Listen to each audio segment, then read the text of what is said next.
Will the Vitamin Shop's decision to enroll in college be transformative for the retail brand?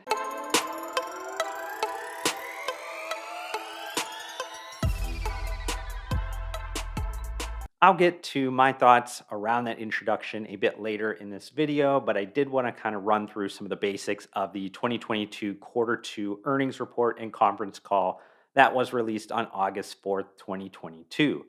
For those that are not aware, the Vitamin Shop is no longer a standalone public company. It was acquired by a publicly traded holding company named Franchise Group. And you can follow along with the stock ticker FRG if you're interested. They did that about 3 years ago, that acquisition of the Vitamin Shop. The Franchise Group does own an assortment of retail assets that includes obviously the Vitamin Shop, but also Pet Supplies Plus, American Freight, Buddy's Home Furnishings, Badcock Furniture, and Sylvant Learning.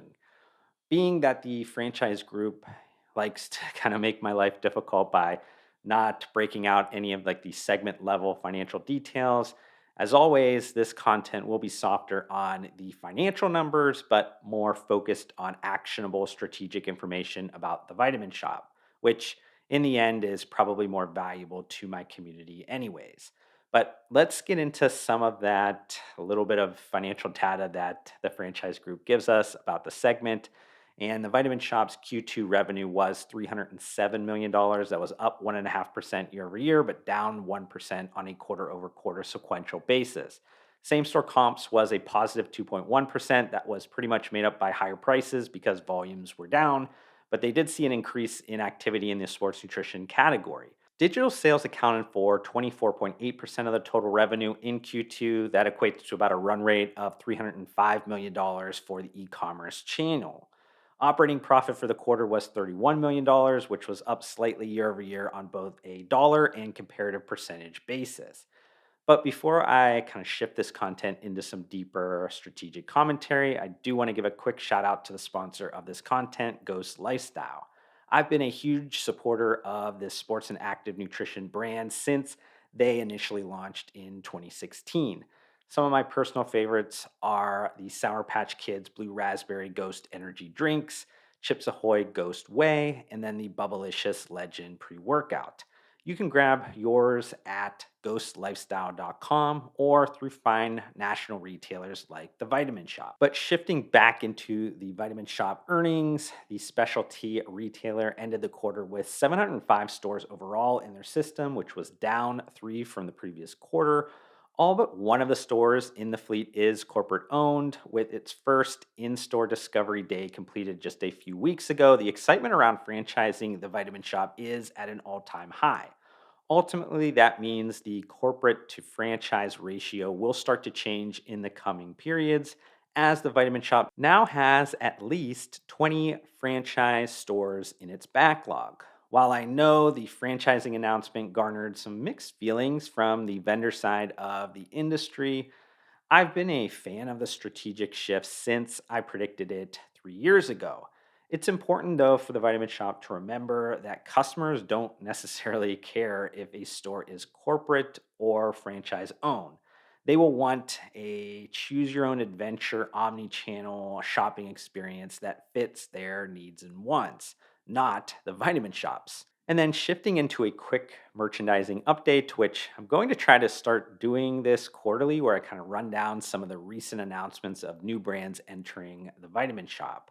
Maybe the most high profile merchandising addition was with the direct to consumer only brand, or I guess not anymore, Ladder, which, if you remember from some of the previous content on this sports nutrition brand, this is co owned by LeBron James and Arnold Schwarzenegger.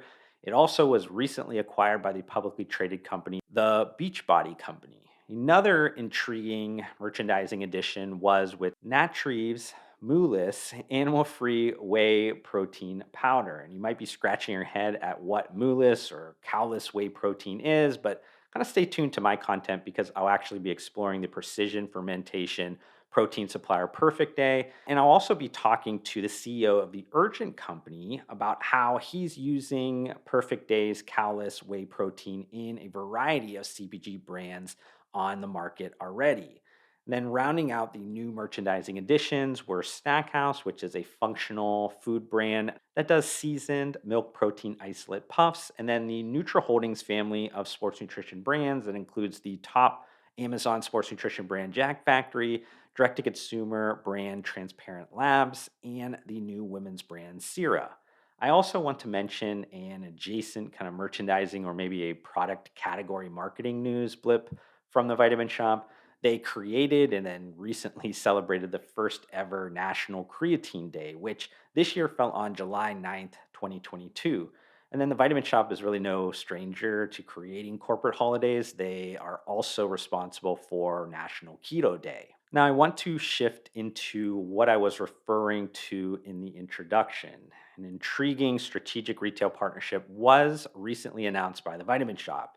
It was with Follett Higher Education Group, the largest campus store operator in North America, which serves, I think, over 1,100 colleges and universities. The initial rollout will occur in a select group of college and university bookstores across a diverse range of locations. A selection of foundational health vitamins and supplements, sports nutrition products, and academic performance products that include sleep, mood, and brain health will be merchandised in dedicated branded displays.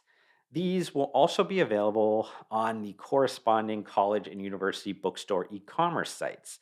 The product selection, at least initially, will come exclusively from the various Vitamin Shop private label brands. It was, though, mentioned in the press release that an expansion into on the go energy drinks and protein bars is expected as the partnership progresses in future semesters. This would likely provide some minimal future opportunities for the third party vendor brands. That is, unless the Vitamin Shop is tipping its cap to future private label product development. They do already have private label protein bars, but the specialty retailer hasn't dabbled in beverage items yet.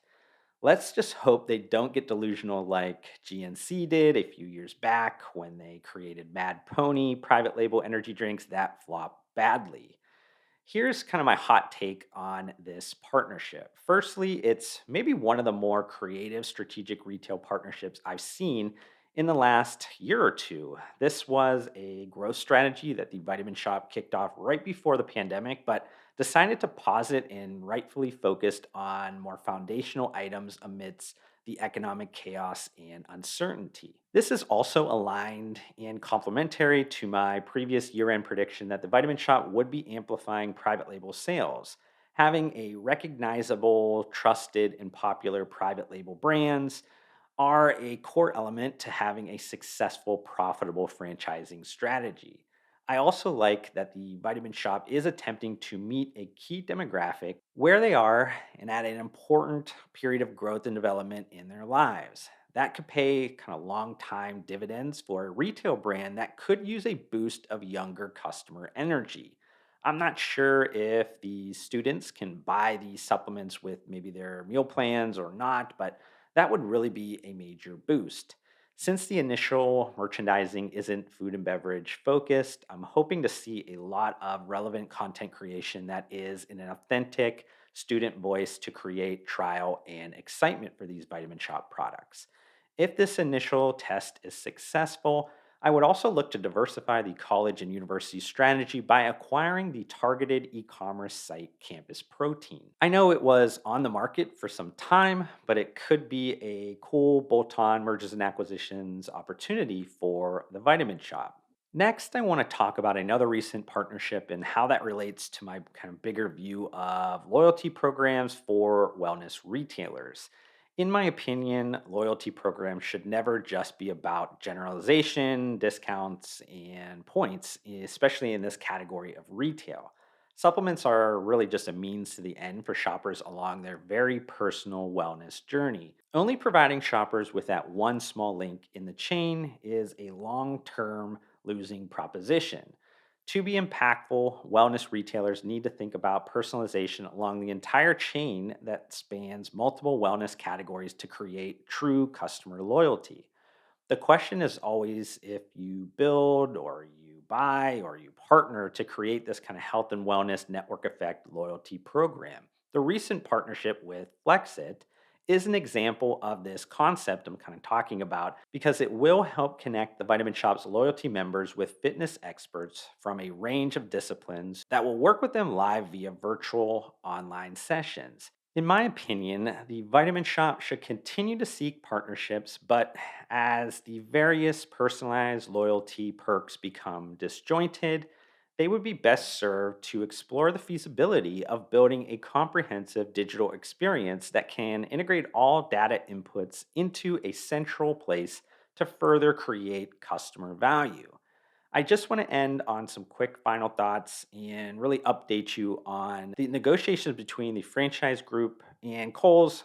And unfortunately, those have been officially terminated.